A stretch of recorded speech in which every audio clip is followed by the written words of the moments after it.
So the first step is always the hardest. I know for me, it was one of the hardest things I had to do. I had to accept that I was powerless over alcohol, over drugs, substances. It's crazy. Before recovery, I used to think that I was in control, that I could stop at any time, that I was the one making the decisions, and it didn't matter who asked me. I would tell them the same thing, that it's not a problem and that I'm going to be fine.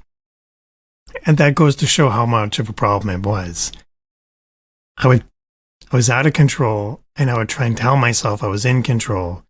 And when I was telling other people that I could stop at any time, in reality, I wasn't able to go and stop at any time. I was the shell of a person, and by no means was I not only not in control, but when I was telling them, I was actually trying to convince myself that I was in control. And it wasn't until I admitted that I had a problem, it wasn't until I reached out for help, that I got to that point where I was open and willing to let help in.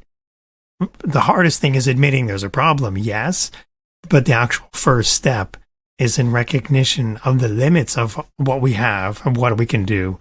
And coming to that point cost so much anguish, so much pain, so much frustration that it didn't need to.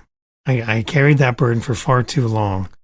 And one of the best things I ever did was admit that I had a problem, that there was only so much that I could do by myself. That was the beginning of step one.